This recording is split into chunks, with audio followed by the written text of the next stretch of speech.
एक बार की बात है, एक राज्य में राजा सुल्तान सिंह के यहाँ दो नन्ही राजकुमारियों का जन्म हुआ। बड़ी राजकुमारी का नाम राजा ने खुशी रखा और छोटी राजकुमारी का नाम राजा ने सिंड्रेला रखा। जिस दिन दोनों राजकुमारी का नामकरण था, उस दिन उनके महल में एक परी आई।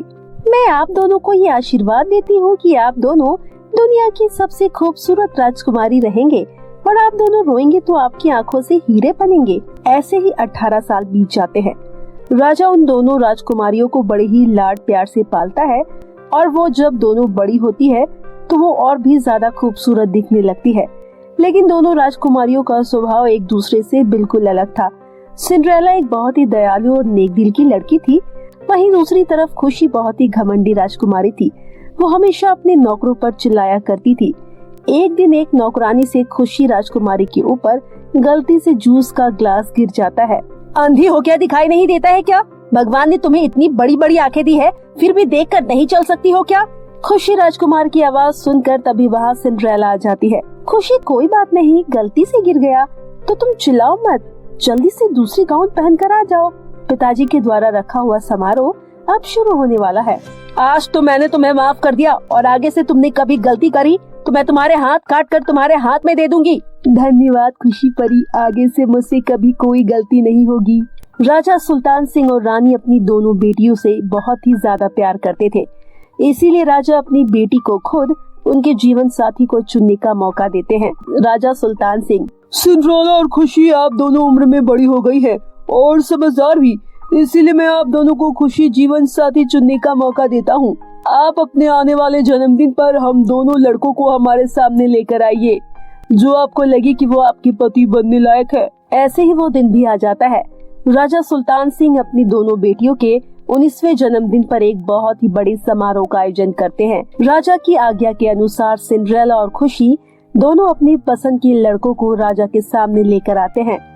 राजा ने खुशी के साथ अच्छे कपड़े पहने हुए लड़के को देखा और बोला, तुम काम क्या करते हो? राजा जी, मैं राज्य के सबसे अमीर व्यापारी का बेटा हूँ।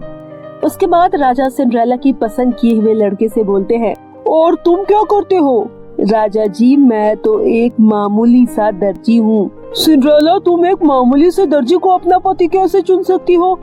आपका आने वाले समय में जीवन बहुत ही ज्यादा कठिन हो जाएगा। राजा जी, हालांकि मैं एक मामूली सा दर्जी हूँ, लेकिन मैं अपनी कसम खाकर कहता हूँ, मैं सिंड्रेला का बहुत ही अच्छे से ख्याल रखूंगा और उसे कभी किसी चीज की कमी नहीं होने दूंगा। कृपया करके आप मुझ पर विश्वास तो करिए। पिताजी, मैं गरीबी और मेहनत से बिल्कुल भी नहीं डरती हूँ और हम एक दूसरे से सच्चा प्यार करते हैं। आपने हमें अपने पति चुनने का मौका दिया था, कृपया करके आप अपना वादा निभाएं और अपना आशीर्वाद दें। राजा को सिंड्रेला के द्वारा चुना गया लड़का बिल्कुल भी पसंद नहीं आया, पर राजा को अपने वादे के मुताबिक अपनी दोनों बेटियों के पसंद के लड़के से उन दोनों की शादी करवानी पड़ी। मैं अपनी दोनों बेटियां तुम दोनों को सौंपता हूँ। तुम मेरी दोनों बेटियों का ख्याल रखना और उन्हें खुश रखना। मैं उम्मीद करती हूँ कि आप दोनों अपना खुशहाल जीवन जिएंगे। दोनों राजकुमारियाँ खुशी और सिंड्रेला की शादी एक ही दिन हुई। अगले दिन दोनों के पति दोनों बहनों को अपने अपने साथ अपने घर ले गए। ऐसे ही 5 साल बीत जाते हैं। 5 साल बाद राजा सुल्तान सिंह अपनी दोनों बेटियों से मिलने दोनों के घर गए। राजा सुल्तान सबसे पहले अपनी बेटी खुशी के घर जाते हैं। खुशी एक बहुत ही आलीशान महल में रह रही थी। खुशी का पति खुशी के आंसू बेचकर बहुत ही ज्यादा अमीर हो जाता है। खुशी अपने पिता का अच्छे से स्वागत करती है। ये सब देखकर राजा बहुत खुश होता है, क्योंकि खुशी के परिवार वाले पहले से बहुत ही ज्यादा अमीर हो गए थे। पिताजी, आप हमें बता देते, हम आपको खुद महल लेने आ जाते। आपने इतना कष्ट क्यों किया? कोई बात नहीं बेटा, आप लोग खुश हैं, ये सब देखकर मुझे बहुत अच्छा लगा। खुशी से मिलने के बाद राजा अपनी दूसरी बेटी सिंड्रेला से मिलने के लिए उसके घर जाते हैं। राजा जब सिंड्रेला के घर पहुंचते हैं तो वो देखते हैं कि उनकी अनमोल बेटी सिंड्रेला एक छोटे से घर में रह रही है। ये देखकर राजा को बहुत ही ज्यादा गुस्सा आता है। पिताजी, आप कैसे हैं? आप तो बिन बताए ही यहाँ पर आ गए। अगर तुम्हें बता कर आता तो मैं अपनी बेटी की हालत कैसे देख पाता? उसके बाद सिंड्रेला का पति भी अपने काम से वापस घर पर आ जाता है और वो राजा जी को प्रणाम करता है। पिताजी, आप पहली बार हमारे घर पर आए हैं, आप चलिए अंदर, हम आपके लिए खाने की कुछ व्यवस्था करते हैं। उसकी कोई जरूरत नहीं है, पहले ये बताओ मेरी बेटी का तुमने ये क्या हाल बना रखा है? मेरी बेटी की तुम एक आंसू से अमीर हो सकते थे, फिर भी तुमने मेरी बेटी को इतनी गरीबी में रख रखा है। राजा जी, मैं सिंड्रेला की आंखों में आंसू नहीं देख सकता हूँ। मैं चाहता हूँ कि मैं खुद अपनी मेहनत से कमाऊँ और सिंड्रेला को खुश रखूँ। पिताजी, आप इनको क्यों बोल रहे हैं? मैं तो इनके साथ बहुत ज्यादा खुश हूँ। पर तुम इतनी गरीबी में क्यों रह रही हो सिंड्रेला? मुझे पता है कि तुम एक दिन अपने इस फैसले पर जरूर पछताओगी। इतना बोल करके राजा वहाँ से गुस्से में चला जाता है। सिंड्रेला और उसका पति दोनों मिलकर घर पर कपड़े बनाया करते थे और उन्हें बाजार में बेचने के लिए जाया करते थे। सिंड्रेला और उसके पति के बनाए हुए कपड़े बहुत ही अच्छे होते थे। सिंड्रेला के दयालु और अच्छे स्वभाव की वजह से सभी लोग उनसे कपड़े लेने आया करते थे। ऐसे ही धीरे धीरे वो बहुत अमीर हो गए। फिर उन्होंने अपना एक बहुत बड़ा घर खरीदा और बहुत सारी सिलाई मशीन भी खरीद ली और काम पर और भी लोगों को अपने साथ लगा लिया। ऐसे ही सब कुछ ठीक चल रहा होता है कि एक दिन सिंड्रेला की आंखों में काफी दिनों से बिना किसी कारण के दर्द होता रहता है। डॉक्टर भी सिंड्रेला के दर्द का कारण नहीं पता लगा पा रहे थे। इनकी आंखें तो बिल्कुल ठीक है। सॉरी, मैं इनके दर्द का कारण नहीं पता लगा पा रही हूँ और इनकी सभी रिपोर्ट भी नॉर्मल है। ऐसे ही राजा ने एक दिन अपने महल में समारोह रखा और अपनी दोनों बेटियों को इसमें आमंत्रित किया। समारोह में बहुत सारे लोग इकट्ठा हुए। खुशी के पति ने पूरी थाल से भरे हुए हीरे दिए। रानी माँ, ये आपका उपहार है। मेरी पत्नी की तबीयत ठीक नहीं है, इसीलिए वो यहाँ समारोह में नहीं आ पाई। इसके बाद सिंड्रेला के पति ने अपने हाथ से बनाए हुए कपड़े राजा रानी को उपहार में दिए। मेरे पास इससे भी बहुत अच्छे अच्छे कपड़े हैं, मुझे इन सब की जरूरत नहीं है। कृपया करके आप इनको सबको साथ ले जाइए। राजा समारोह में सिर्फ खुशी के पति से बात करते हैं। सिंड्रेला के पति पर तो वो ध्यान भी नहीं देते हैं। तभी सिंड्रेला की नजर खुशी के पति के द्वारा दिए गए उपहार पर जाती है। ये तो हमारे आंसुओं से बनने वाले हीरे हैं।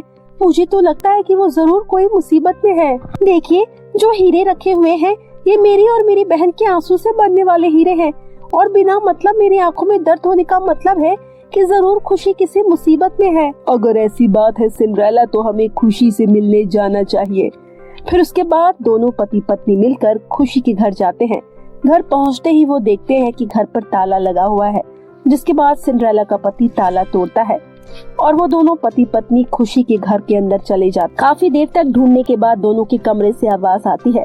वो उस आवाज का पीछा करते हैं, उस कमरे में जाते हैं। वो देखते हैं कि खुशी के हाथ पैर रस्सी से बंधे हुए हैं। इसके बाद सिंड्रेला खुशी के हाथ पैर खोलती है। सिंड्रेला मेरी बहन, तुम यहाँ कैसे आ गई? तुम जल्दी से यहाँ से चली जाओ। मेरे पति ने तुम्हें देख लिया तो फिर खतरे से खाली नहीं है। तुम चिंता मत करो मेरी बहन, तुम्हारा पति तो पिताजी के साथ समारोह में है। तुम्हारी आंखों को क्या हो गया है मेरी बहन? अभी थोड़े समय पहले ही मेरे ससुर की मृत्यु हो गई। उसके बाद से मेरे पति ने काम धंधा करना ही छोड़ दिया और धीरे धीरे करके उन्होंने जुआ खेलना और शराब पीना शुरू कर दिया और फिर एक दिन नशे की हालत में उन्होंने अपना घर बार सब कुछ बेच दिया। मैंने उनसे पूछा इस बारे में तो उन्हें अपनी गलती का पछतावा हुआ और उन्होंने मुझसे कहा, मुझे माफ कर दो खुशी, मैं सुधर गया हूँ। तुम सब कुछ पहले जैसा करने में मेरी मदद करो। मैंने सुना है कि जब तुम रोगी तो तुम्हारे आंसुओं से हीरे बनेंगे, इसीलिए तुम रो। तुम्हारे आंखों से जो हीरे निकलेंगे उससे फिर मैं अपना बिजनेस स्टार्ट करूंगा। मुझे उन पर बहुत ज्यादा दया आ गई और मैंने उनकी मदद की, लेकिन इसके बाद भी वो नहीं सुधरे और फिर एक दिन मैंने उससे कहा, अब बहुत हो गया, मैं अपने पिताजी के घर वापस जा रही हूँ। ये सुनकर उनको बहुत ज्यादा गुस्सा आया और उन्होंने मुझे एक जोरदार थप्पड़ मारा। मेरी मर्जी के बिना तुम यहाँ से हिल भी नहीं सकती हो। अपने पिताजी के घर जाना तो बहुत दूर की बात है और मुझे काम करना बिल्कुल पसंद नहीं है। इसीलिए मैं तुम्हारे आंसुओं से बने हीरो को बेचकर अपने आगे की जिंदगी का गुजारा करूंगा। और इसके बाद उन्होंने मुझे इस कमरे में बंद कर दिया। अगर मैं अपने आंसुओं से बना हीरा उन्हें ना दूं तो वो मुझे खाना भी नहीं देते हैं। इसीलिए मैं काफी सालों से रो रही हूँ, जिनकी वजह से मेरी आंखों में काफी दर्द होता है। तुम घबराओ मत खुशी, उस दुष्ट को उसके किए की सजा जरूर मिलेगी। तुम चलो मेरे साथ। इसके बाद सिंड्रेला और सिंड्रेला का पति खुशी को लेकर महल में आते हैं। जब वो समारोह में आते हैं तो उस वक्त खुशी का पति इन सब चीजों से अनजान राजा के साथ मीठी मीठी बातें करने में व्यस्त था। उसने जैसे ही खुशी को अपने सामने देखा तो वो बहुत ज्यादा डर गया। सिंड्रेला ने अपने पिताजी से खुशी के साथ जो भी हुआ वो सारी बातें बताई। ये सुनकर राजा जी को बहुत ज्यादा गुस्सा आया। तुम्हारी इतनी हिम्मत कैसे हुई मेरी बेटी को इतना कष्ट पहुंचाने की? पहरेदार, इसको फांसी के लिए जेल में डाल दो। राजा के इतना बोलने पर पहरेदार खुशी के पति को जेल में डालने के लिए ले जाते हैं। हर कोई खुशी के हालातों को देखकर बहुत ज्यादा दुखी था। खुशी के इतना रोने की वजह से उसकी आंखों में बहुत दर्द होता है और वो सही से देख नहीं पा रही थी। खुशी मेरी प्यारी बहना, काश मैं तुम्हें देखने में मदद कर पाती। सिंड्रेला के इतना कहते ही वहाँ पर वो परी आती है जिसने उन दोनों बहनों को बचपन में वरदान दिया था। वो खुशी की आंखों को अपनी जादुई शक्तियों से बिल्कुल ठीक कर देती है और वो अब दोनों परियों के आंसू से बनने वाले हीरे की शक्ति को छीन लेती है, जिसके बाद सभी लोग बहुत ही ज्यादा खुश होते हैं। मुझे माफ कर दो मेरी प्यारी बेटियों, मुझे नहीं पता था कि सबसे बड़ी संपत्ति मेहनत और सच्चा प्यार होता है। अगर प्यार ना हो तो सब कुछ बर्बाद है। इतना बोलने के बाद राजा जी सिंड्रेला और सिंड्रेला के पति से माफी मांगते हैं और सभी लोग राजमहल में हंसी खुशी से रहने लगे। तो मेरे प्यारे दोस्तों, कैसी लगी आपको हमारी ये कहानी? हमें कमेंट करके जरूर बताएं। कहानी अच्छी लगी हो तो इसे अपने दोस्तों के साथ शेयर करना ना भूलें।